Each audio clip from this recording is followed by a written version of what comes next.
night honoring the American classics, more specifically the classics from the 20th century. I'm David.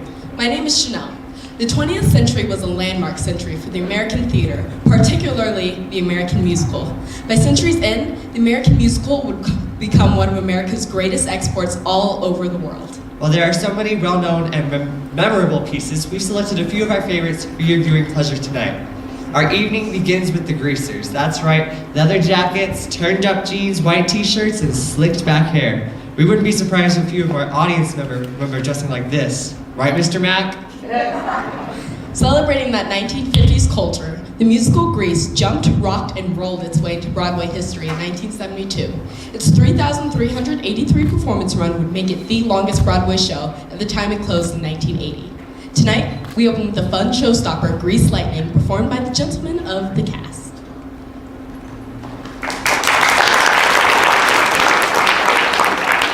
Why, this car is automatic, it's systematic, it's hydromatic. Why, it's Grease Lightning! Grease Lightning!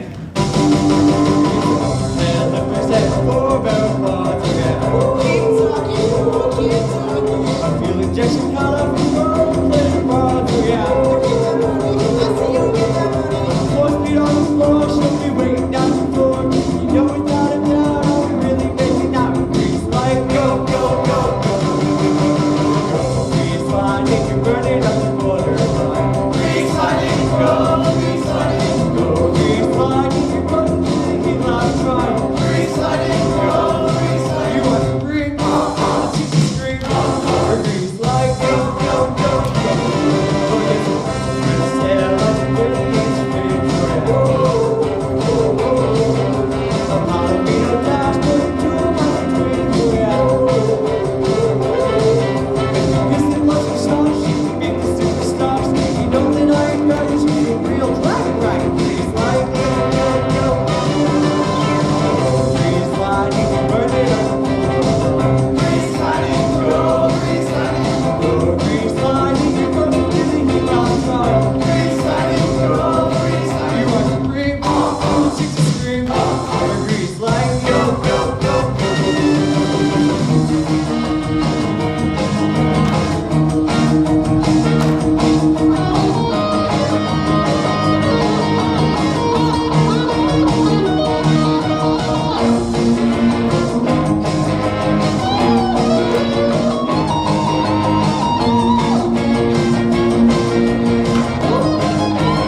We jump back to the year 1950.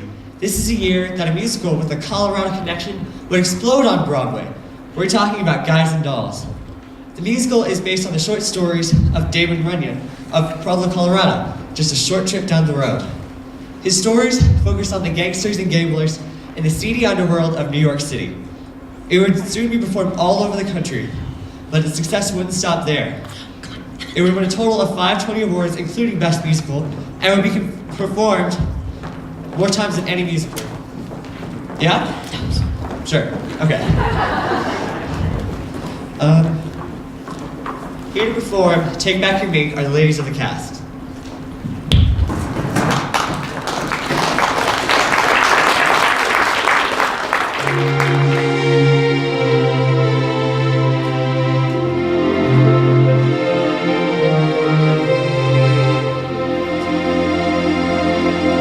He bought me the birthday 5 winters ago, and the gown the following fall. Then the necklace, the bag, the hat, and the shoes. That was late 48, I recall. That last night in his apartment, he tried to remove them all. And I said, as I ran down the hall,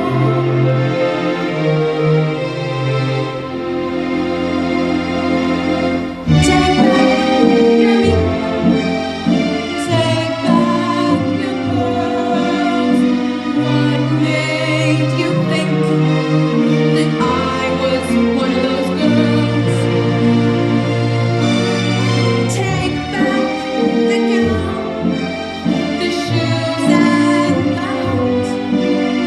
I may be down, but I'm not flat as all that. I thought that each expensive gift you'd arrange was a token of your esteem. Now when I think of what you want in exchange, it all seems a horrible dream. So take back your mink to from whence it came, and tell them to haul it or rise it for some other dame.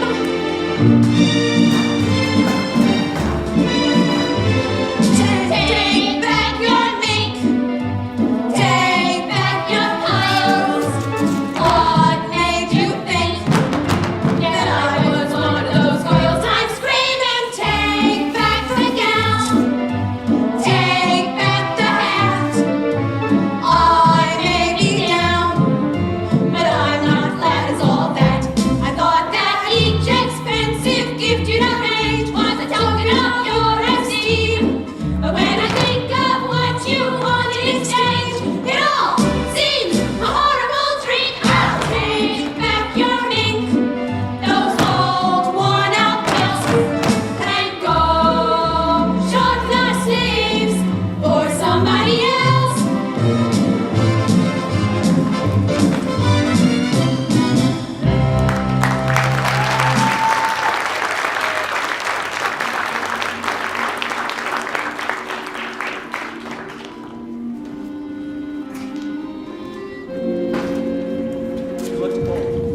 Yeah, there is a bit of a breeze up here.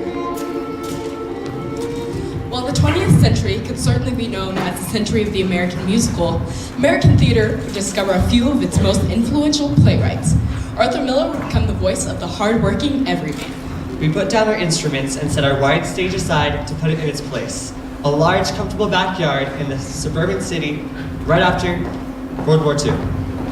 Our main character, Joe Keller, played by Hunter Rosiska, is a working-class owner and manager of a plant that built parts for airplanes during the war.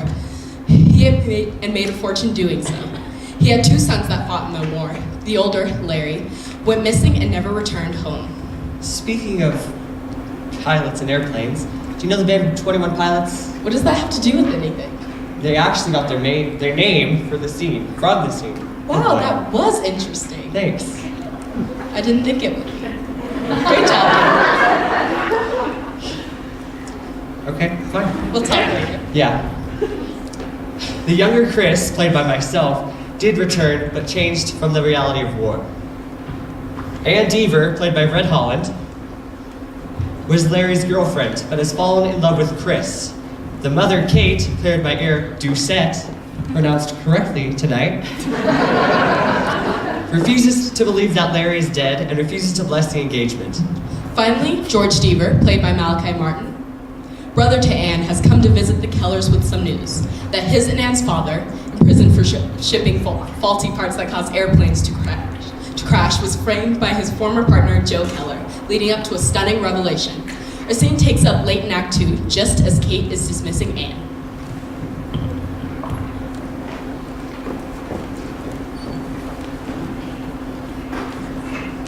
She's not leaving, Mother. You heard him say he's never been sick. He misunderstood me, Chris.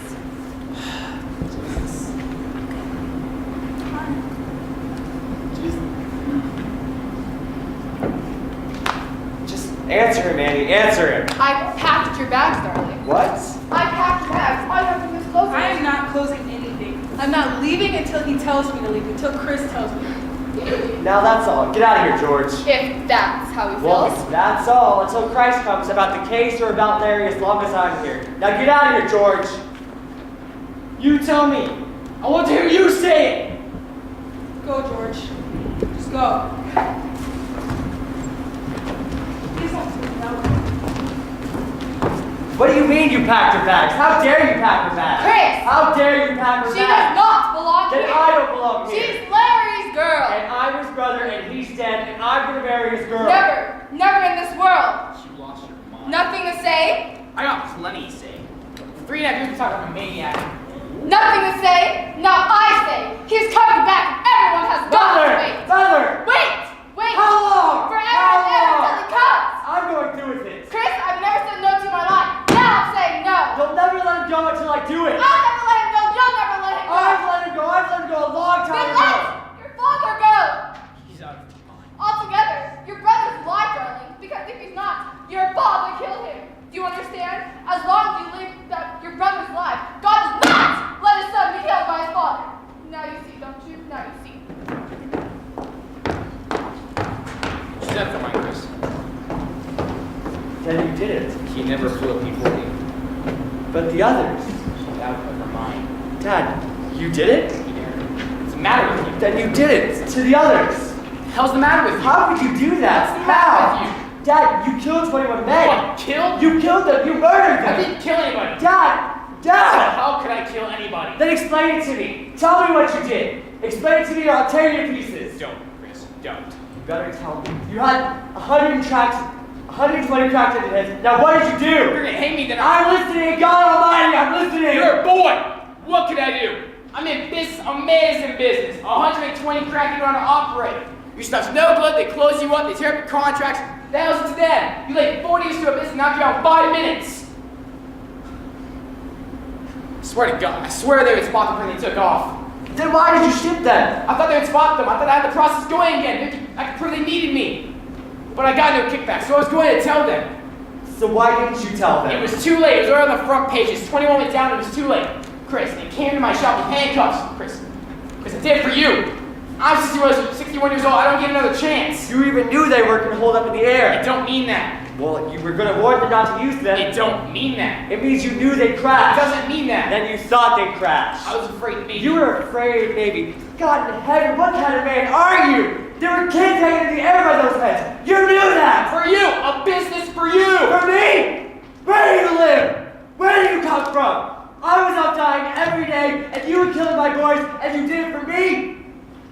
What the hell do you think I was thinking of? The goddamn business?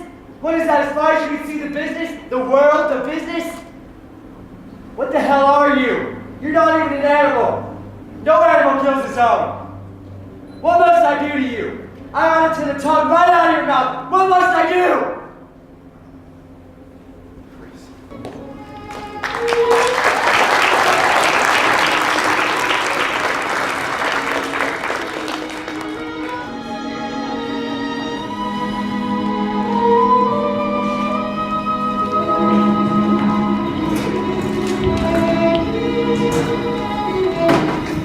First, there was Juliet and her Romeo. Leonard Bernstein and Stephen Sondheim would introduce the world to two other star-crossed lovers, Maria and Tony from West Side Story. Inspired by the classic Shakespearean tragedy, West Side Story takes place in New York City between two rival gangs, the Jets and the Sharks. This would represent a new turn in the American musical. Darker themes and extended dance scenes. West Side Story would go on to win Best Musical in 1957. The gentlemen of the cast will present the toe-tapping G Officer Krupke from this classic and popular musical that has become a staple in high schools all across America.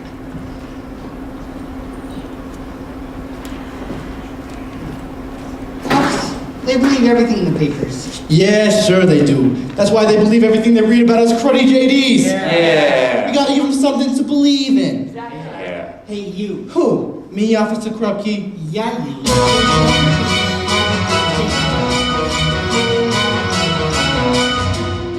Dear kindly Sergeant Krupke, you gotta understand, it's just our bringing nucky that gets us out of hand. Our mothers are the junkies, our fathers are the drunks. Glory Moses, naturally we're punks. Gee, Officer Krupke, we're very upset. We never had the love that every child ought to get. We ain't no delinquents, we're misunderstood. There is good, there is good, there is good, there is untapped good. Like inside, the worst of us is good.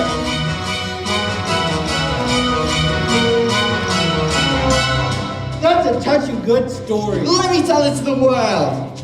Just tell it to the judge. Dear kindly Judge Joanna, my parents treat me rough with all the marijuana. They won't give me a puff, they didn't want to have me, but somehow I was had. Leaping lizards, that's why I'm so bad. Hi, Officer Krupke, you're really a square. This boy don't need a judge, he needs an analyst care. It's just a neurosis that's out of control. He's psychologically disturbed. I'm disturbed, we're disturbed, we're disturbed, we're the most disturbed. Like we're psychologically disturbed.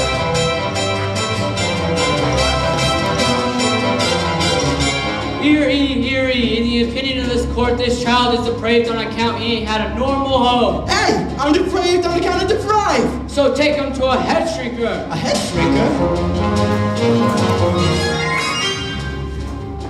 Dear kindly bastard, my mom's an SOB. My grandpa's always plastered. My grandma pushes tea. My sister wears a mustache. My brother wears a dress. Goodness gracious, that's why I'm a mess. Right, Officer Krupke, you're really a slob. This boy don't need a doctor, just a good honest job. Society's playing him a terrible trick, and sociologically he's sick. I'm sick. We are sick. We are sick. We are sick, sick, sick. Like we're sociologically sick.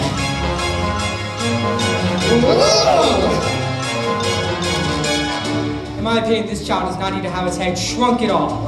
Juvenile delinquency is purely a social disease. Hey, I got a social disease.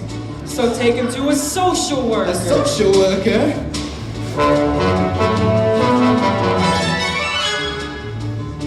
Dear kindly social worker, they say go earn a buck, like be a soda jerker, which means like be a smuck. It's not I'm antisocial, it's just I'm anti-work. Glorioski, that's why I'm a jerk. Oh, Officer Krupke, you've done it again. This boy don't need a job, he needs a year in the pen. This ain't just a question of misunderstood. Deep down inside him, he's no good. I'm no good. We're no good, we're no good, we're no earthly good. Like the best of us is no damn good. The trouble is he's lazy. The trouble is he stinks. The trouble is he's crazy. The trouble is he drinks. The trouble is he's growing. The trouble is he's grown. Krupke, we've got troubles of our own. The Officer Krupke, we're down on our knees. Cause no one wants a fellow with a social disease. The Officer Krupke, what are we to do? The Officer Krupke, Krupp you!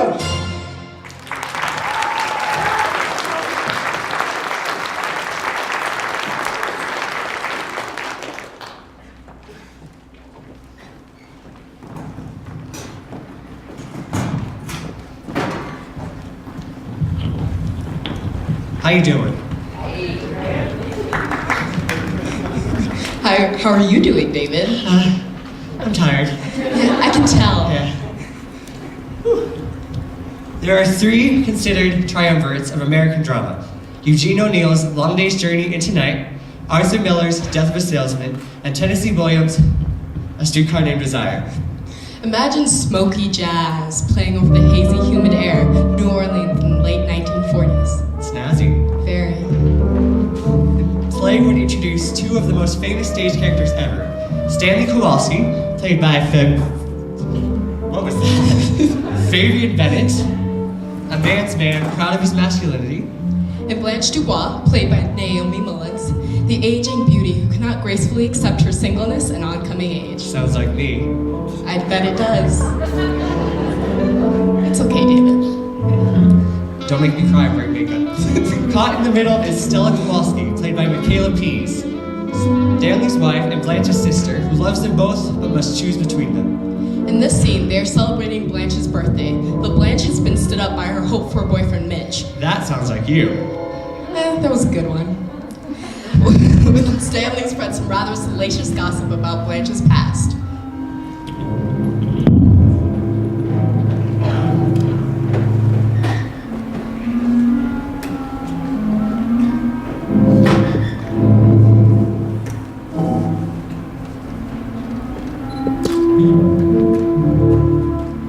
Stanley, tell us a funny little joke or a little story, something to cheer us all up. I mean, I don't know why we're all so solemn. Is it because I've been stood up by my beau? It's my first time in my entire experience with men, and I've had a good deal of all sorts that I've ever been actually stood up by anybody, and well, I'm just not sure how to take it. So Stanley, tell us a funny little story, something to cheer us all up. I thought you didn't like my stories, Blanche. I like them when they're amusing, but not indecent. I don't know any refined enough for your taste. Then let me tell one. Yes, you tell one. Blanche used to know lots of good stories. Let me see now. I must run through my repertoire. Oh yes, I love parrot stories. Do y'all like parrot stories? Well, this one is about the old maid and the parrot. Now, this old maid, she had a parrot that cursed like a blue streak and knew more vulgar expressions than Mr. Kowalski. And the only way to hush the parrot up was to put a cover on its cage so it think it was a night and go back to sleep. Now, this one morning, the old maid had just uncovered the parrot for the day when who should she see coming up the front walk but the preacher. So she runs back to the cage and slips the cover back on it and she lets in the preacher. Now, the parrot is still just as quiet as a mouse when just as she's asking the preacher how much sugar he wants in his coffee, the parrot breaks the silence with a loud "ah!" and a "God damn, but that was a short day!" Apparently, Mr. Kowalski was not amused. Mr. Kowalski's too busy making a pig of himself to think of anything else. Got that right, babe. Your fingers and face are disgustingly greasy. Go wash up and then help me clear the chamber.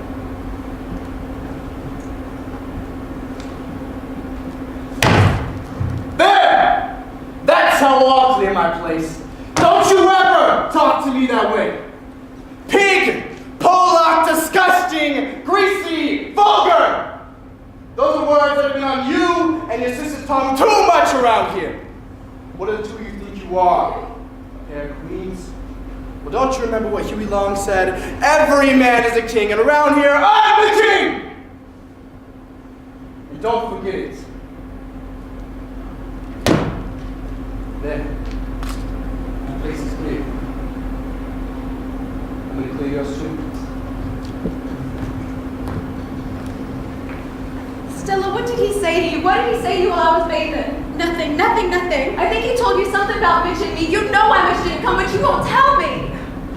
I'm going to call him. I wouldn't call him, Blanche. I am. I'm going to call him on the phone. I wish you wouldn't. I intend to be given some explanation from somebody.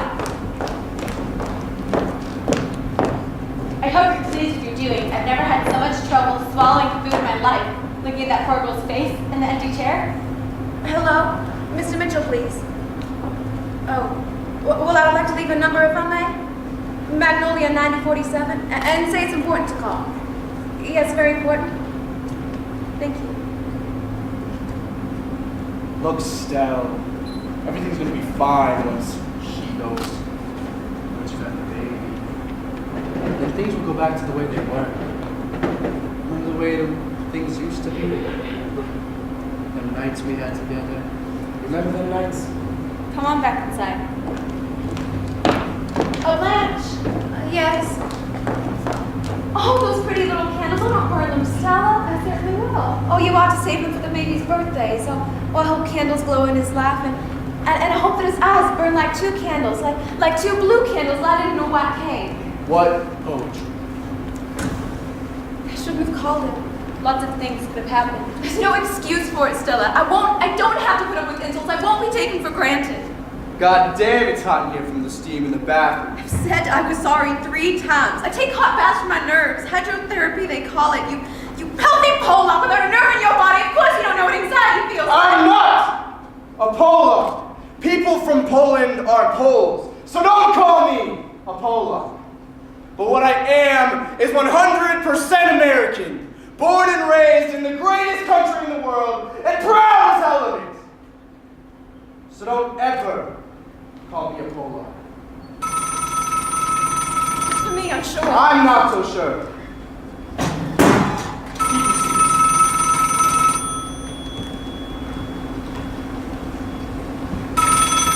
Oh, keep your hands off me, Stella. What's the matter with you? Why do you look at me with that pitying look? Quiet in there! Got noisy women on the place. What was that, Mac? No, I don't want to go bowling at Riley's. Because I got in some trouble with Riley the other day. Well, I'm the team captain, ain't I? So no, we're not bowling at Riley's. We can go to the west side or the gala. Okay, Mac? I'll talk to you soon.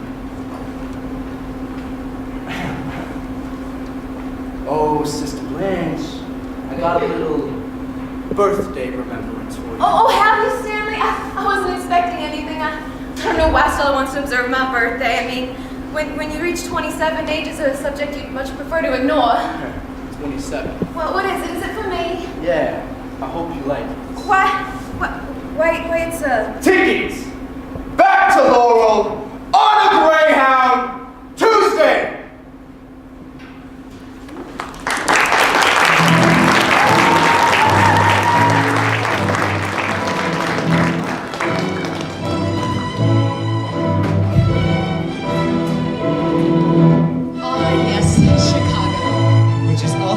Of our next musical, Chicago. Set in Prohibition Chicago. Figured that one out yourself, did you? I didn't write the script. You may notice some tension between me and David. We're good friends, but he insulted my height before the show, so... She's got me there. Set in Prohibition Chicago, the musical Chicago, was based on a 1926 play. So... I can back up a little. Based on true events reported by Maureen Dallas Watkins. The musical satire would capture the popular imagination as its central protagonist was a celebrity criminal. Some things never change, huh? Get it? Get it? Maybe you should go take your place. I'm sorry. So unprofessional. Perhaps the most famous song is Cell Block Tango, when our protagonist Roxy meets Velma and a band of other murderesses in the Cook County Jail.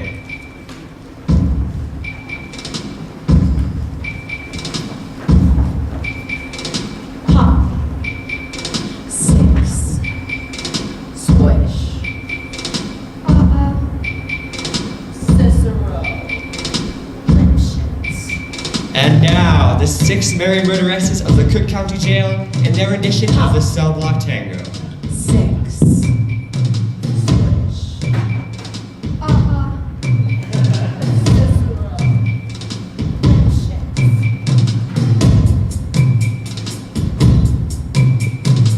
Top. 6.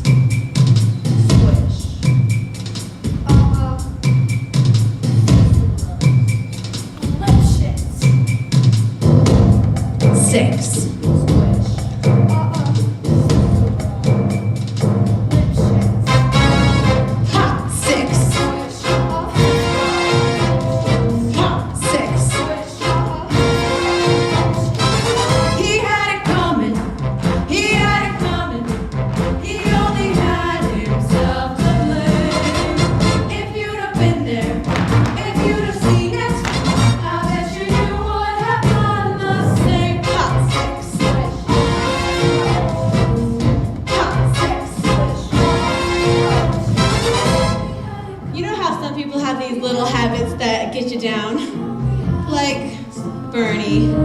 Bernie liked to chew gum. Oh no, not chew. Pop. So I came home this one day and I'm really irritated and I'm looking for a little bit of sympathy. And there's Bernie lying on the couch, drinking a beer and chewing. No, not chewing, popping. So I said to him, if you pop that gum one more time. And he did. So I took the shotgun off the wall and I fired 2 warning shots into his head. He had it coming. He had it coming. He only had himself to blame. If you'd have been there, if you'd have heard it, I bet you would have done the same.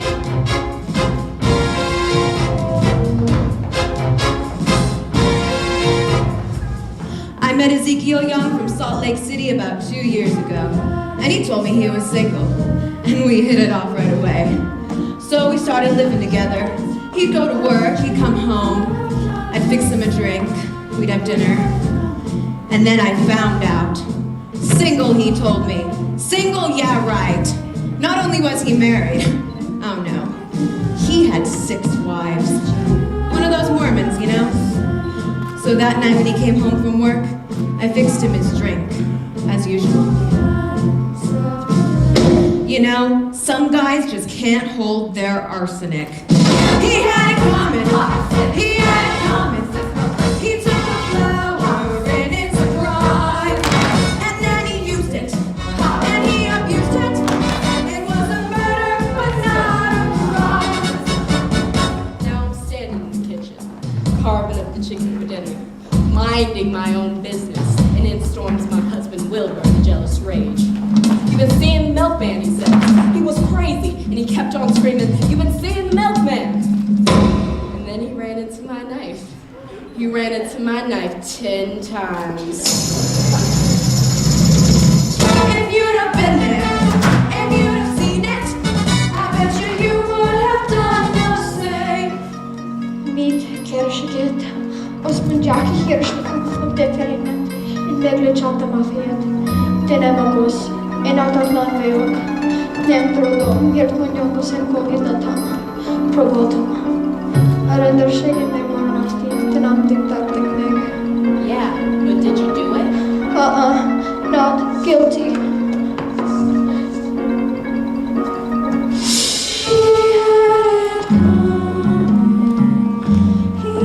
My sister Veronica had this double act.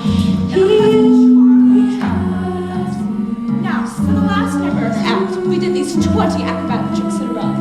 1, 2, 3, 4, 5, splits, spread eagles, backflips, and flip-flops. One right after the other. So this one night before the show, we're down at the Hotel Cicero, the 3 of us, boozing, having a few laughs, when we run out of ice, so I go out to get some. I come back, open the door, and there's Veronica and Charlie, doing number 17, the spread eagle. Well, I was in such a state of shock, I completely blacked out. I can't remember a thing. It wasn't until later, until I was washing blood off my hands, that I even knew they were dead.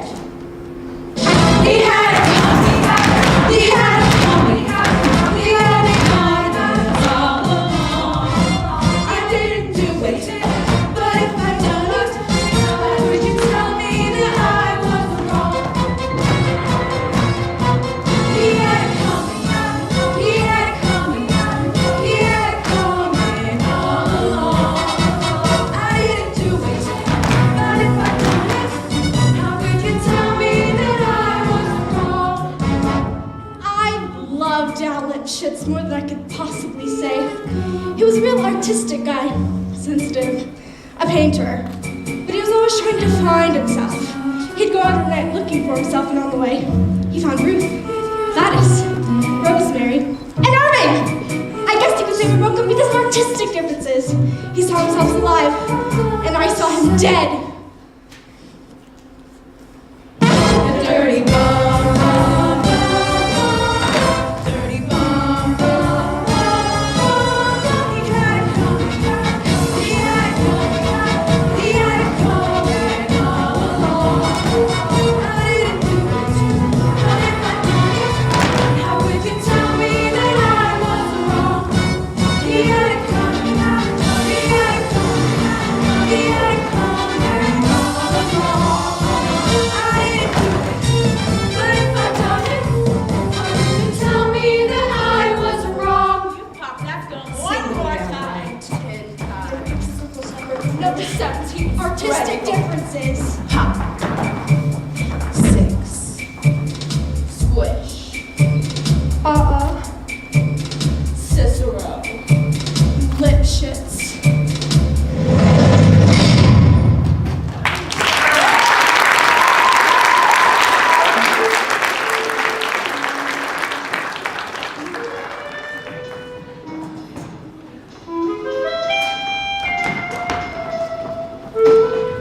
job, ladies. What a killer performance, Chanel. Okay. What was that for? You had it coming.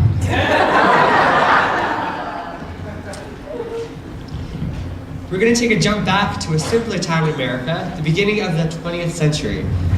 The play Our Town focuses on the fictional town of Grover's Corners in between the years 1901 and 1913. The play was written by Thornton Wilder and won the Pulitzer Prize in 1938. First produced in 1938, it takes a look back at the movements of small town life. I'm a little tired from the performance.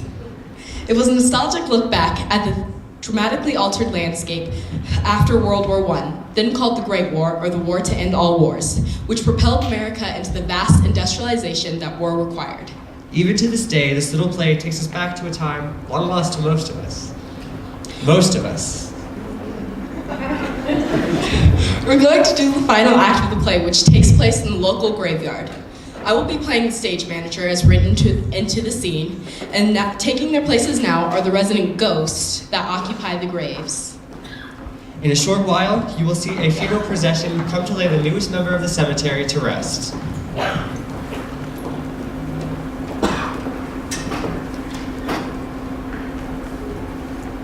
This time, 9 years have gone by, friends.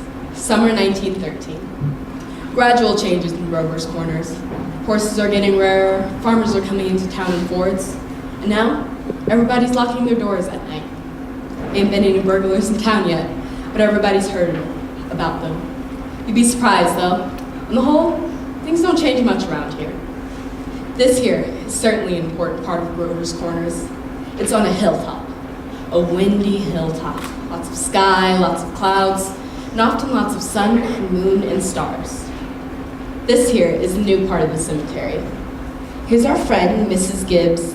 Let me see, Mr. Simpson, organist at the Congregational Church. And oh, Mrs. Soames, who enjoyed the wedding so. You remember? Oh, and a lot of others. Yes, a whole lot of sorrow has sort of been quieted down up here. People just wild with grief have brought their relatives up to this hill. We all know how it is.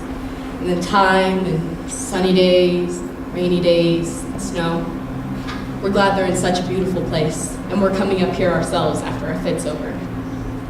You know as well as I do that the dead don't stay interested in us living people for very long.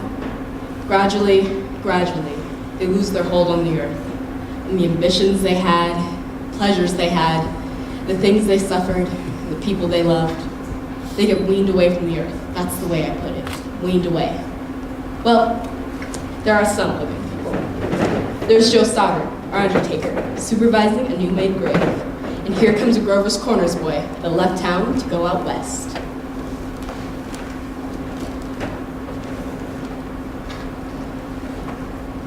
Joe Stoddard, good afternoon.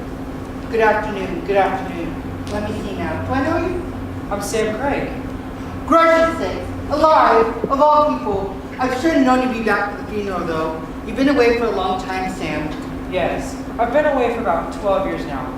I'm in business out in Buffalo now, Joe. But I was in the East when I heard of my cousin's death. So I thought I could buy things a little, come see the old home. You look well. Yes, I can't complain. Very sad journey today, Samuel. Yes. I always say I hate to supervise when the young person has been taken. They'll be here any minute now. I had to come here early today. My son's supervising at home. Why, this is old Farmer McCarty. I did chores for him after school. He had the lumbago. Yes, we brought Farmer McCarty here a couple of years ago now. And, why, this is my Aunt Julia. I forgot that she... Of course. Yes, we brought Doc Gibbs' wife here a couple of years ago now, about this time. And today, there's another pretty bad blow for him too.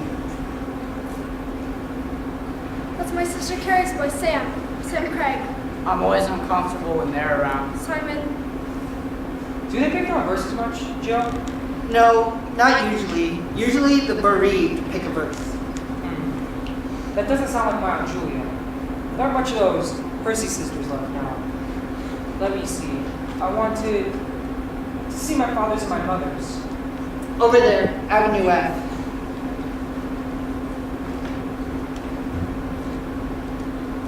was an organist at church, wasn't he? Drank a lot, we used to say. Yes.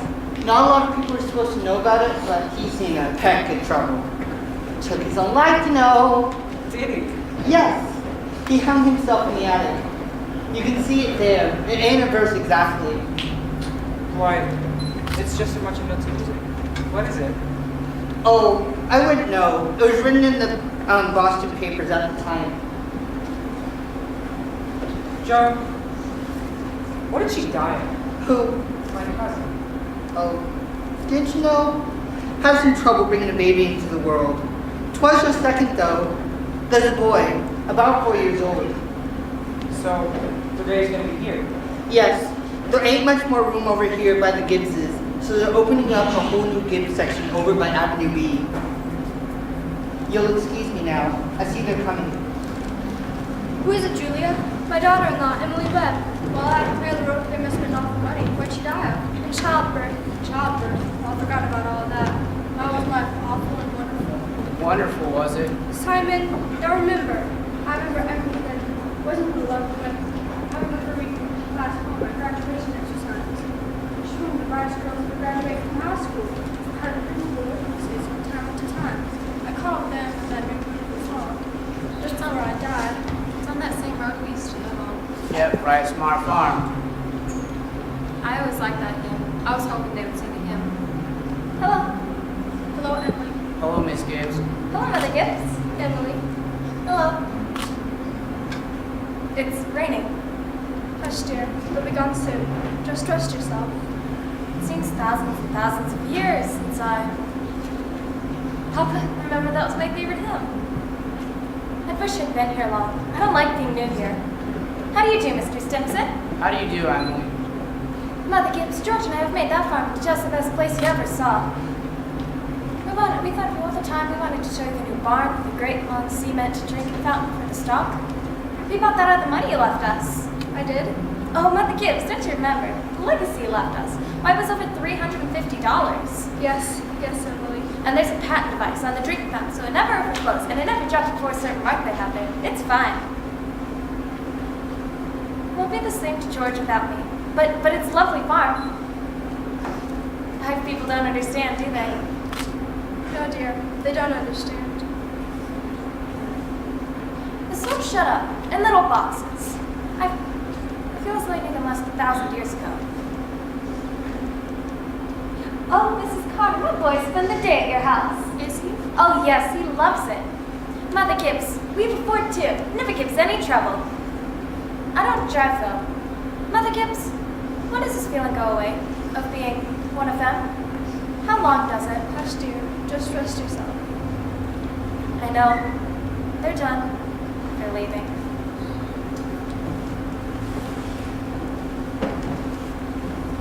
I loved him so. Little cooler than it was. Yes. Yes. That rains cooled it off a little. Those northeast winds always do the same things. If it isn't a rain, it's a 3-day low. But Mother Gibbs, one can go back into the living. I feel it. I know it. Why then, just for a moment, I was thinking about the farm. And for a minute, I was there. My baby was in my lap, as plain as day. Yes, dear. Of course you can. I can go back, live all those days over again. Why not? All I can say is simply don't. I can. I know. Yes, some have tried, but they soon come back here. But is that painful? Why? You not only live it, but you watch yourself live it. Yes. And as you watch it, you see the things that they, down there, never know. You see the future. You know what's going to happen afterwards. But should that be painful? Why? Well, that's not the only reason why you shouldn't do it, Emily. You'll see that our life down here is to forget all that and be ready for what's ahead. If you've been down here longer, you'll understand. But it's a thing I must know for myself. I'll choose a happy day anyway. I'll choose the day I first knew I loved George. No, at least choose an important day. Choose the least important day of your life. It'll be important enough. Then it can't be since I was married or since the baby was born. I can choose a birthday at least, can't I? I choose my 12th birthday. All right, February 11th, 1899, a Tuesday. Do you want any special time of day? Oh, I want the whole day. We'll begin at dawn. Remember, it had been snowing for several days, but it stopped just the night before. They had begun clearing the roads. The sun's coming up. Why, that's Main Street. And there's Mr. Morgan's drugstore before he changed it. And there's the livery stable. Yes, it's 1899. This is 14 years ago. Oh, this is the town I knew as a little girl. And there's the old white fence that used to be around our house. Oh, I'd forgotten that. I loved it so. Are they inside? Yes, your mother will be coming downstairs in a minute to make breakfast. Will she? And you remember, your father had been away for several days, but had come back on the early morning train. No. He'd been back to his college to make a speech in Western New York, at Clinton. Children, Wally, Emily, it's time to get up. Oh, Mama, I'm here. Look how young Mama looks. I didn't know Mama was ever that young. You can come and dress by the fire if you like, but hurry.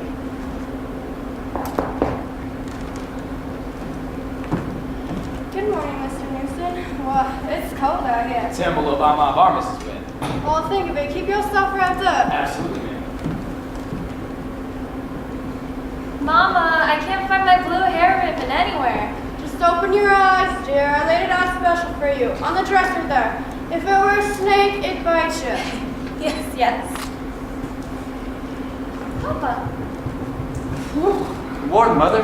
How did it go, Charles? Oh, fine. I told him a few things. Everything all right here? Nothing special really happened down here. It's been right cold. How nuisance does it's 10 below by his barn. Well, it's colder than that at Hamilton College. Children's ears are falling off. It ain't Christian. Papers have anything wrong in it? None that I noticed. Coffee's ready if you want it. Charles, don't forget it's Emily's birthday. Did you remember to get her something? Yes, I've got something here. Where's my girl? Charles, Where's my don't birthday? interrupt her now. She's slow enough as it is. Hurry up, children. It's 7 o'clock now. I don't want to call you again. They're so young and beautiful. I didn't know they were ever that young. Why did they ever have to get old? Oh, I love you all. Everything. I can't look at everything hard enough.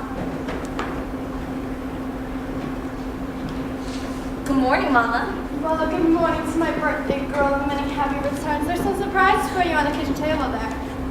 That and the blue papers from your Aunt Carol, and I reckon you can guess who brought that postcard over. George Gibbs must have came over pretty early in the morning, too. Very nice of him. George, I'd forgotten that. Now, chew that bacon good and slow. Don't let it go to waste. It'll keep you warm on a cold day. Oh, Mama, look at me as though you really saw me. Mama, 14 years have gone by. I'm dead.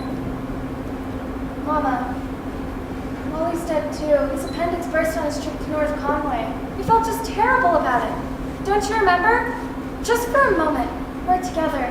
Just for a moment, we're happy. Let's look at one another. Now, that and the yellow paper are some things I found amongst your grandma's things in the attic. You're old enough to wear it now, and I thought you'd like it. Oh, Mama, it's beautiful. You shouldn't have. Hope you like it. Your Aunt Nora couldn't find one in friggin' Concord, so we had it sent all the way down to Boston. Wally has some things for you, too. He made it in manual training camp. Now be sure to make a big fuss. Your daddy has some things for you, too. Not quite sure what they are myself. Shh, he's coming. Where's my girl? Where's my birthday girl? I can't. Everything goes so fast, we don't have time to look at one another. Take me back, up the hill to my grave. But wait, one more look. Goodbye, Grover's Corner. Goodbye, food, coffee, Mama and Papa. Goodbye, food and coffee, sleeping and waking up. Oh, Earth, you're too wonderful for anyone to realize you. Do you like people who realize life while they live it? Every minute? No, the saints and poets, maybe. They do some. I'm ready to go back. Were you happy? Oh, Mother Gibbs, I should have listened. That's all people are, just blind. Yes, now you know. That's what it was to be alive, to move in a cloud of ignorance, to go up and down trampling on the feelings of those about you, to spend and waste time as though you had millions of years, to be at the mercy of one self-centered passion or another. Now you know. That's the happy existence you wanted to go back to. Blindness and ignorance. Simon Stamp said that ain't the whole truth, and you know it. Emily, look. It's clear enough. Stars are coming out. My boy Joel was a sailor, knew them all. He sat on the porch, he knew to call them all by name. And a star is mighty good company. Yes, yes it is. One of them is coming. Papa Gibbs, it's George. Yes, dear, just rest yourself. It's George. And my boy Joel, who knew the stars, used to say it took millions of years for a speck of light to get to the earth. Don't seem like a body could believe it, but that's what he used to say. Millions of years. Oh, goodness, that ain't no behave. You ought to be home by now. Mother Gibbs, Yes, Emily? a lot of people don't understand, do they? No, dear. They don't understand. Most everybody's asleep in Grover's Corners. There are a few lights on. Shorty Hawkins down at the depot has just watched the Albany train go by. Down at the livery stable, someone's setting up late and talking. Yes, it's clear enough. There are the stars doing their old crisscross journeys in the sky. Scholars hadn't settled the matter yet, but they seem to think that there are no living beings up there. Just chalk or fire. Only this one's straining away all the time to make something of itself. The strain's so bad that every 16 hours, everybody lies down and gets a rest. 11 o'clock in Grover's Corners. You get a good rest too. Good night.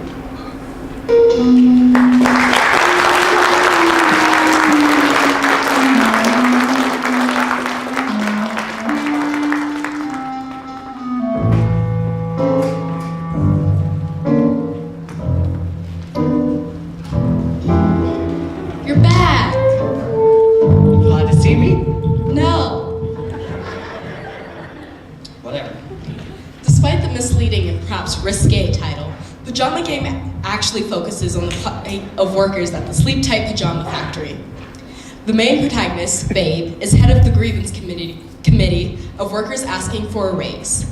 To complicate matters, Babe has become smitten with the new factory superintendent, Sid, who sits at the other side of the negotiating table. Who would have thought working at a pajama factory would keep one up at night? Am I right? Really? Yeah. I couldn't help myself. Come on. I couldn't tell the celebrity criminal joke, but you could tell that. My jokes are funny, Janelle. That's up for debate. Whatever. A mixed ensemble will perform Steam Heat.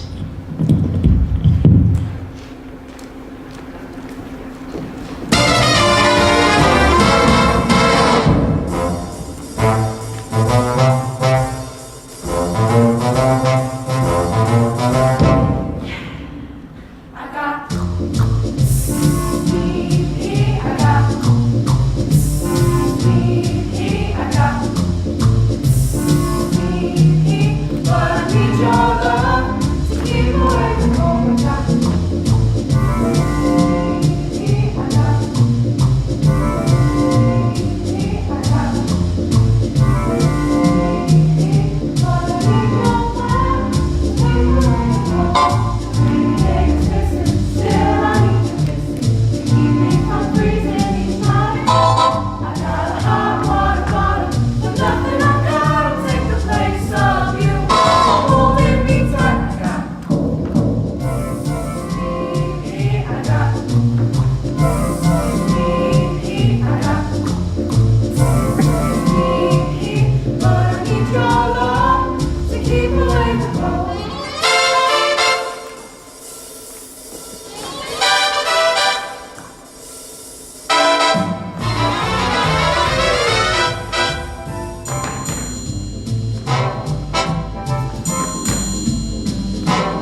You guys enjoying the show? Yeah. Good, because it's almost over. No, David, I'm gonna miss this. Yeah, I think I will too.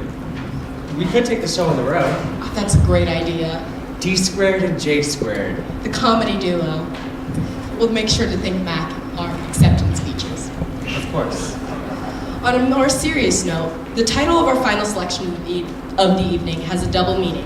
Yes, it means rent as a payment for a place to live, which is certainly a difficulty for our group of impoverished and starving artists in this artistic and bohemian East Village.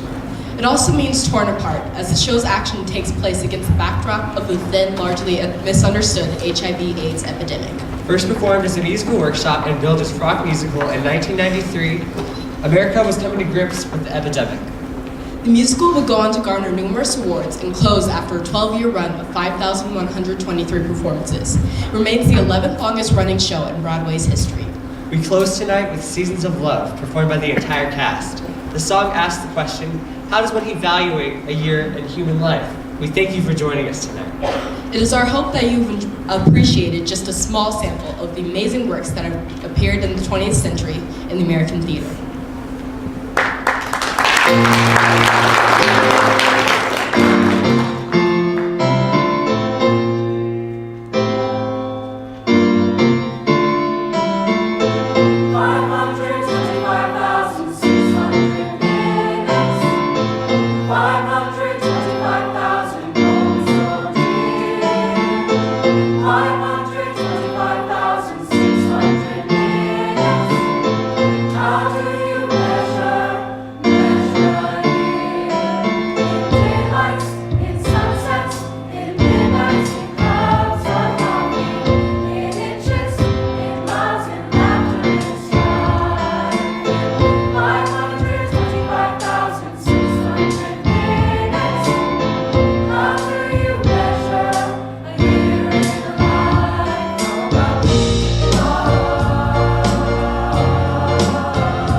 That she learns, or in times that he cried, in bridges he burned, or the way that she died.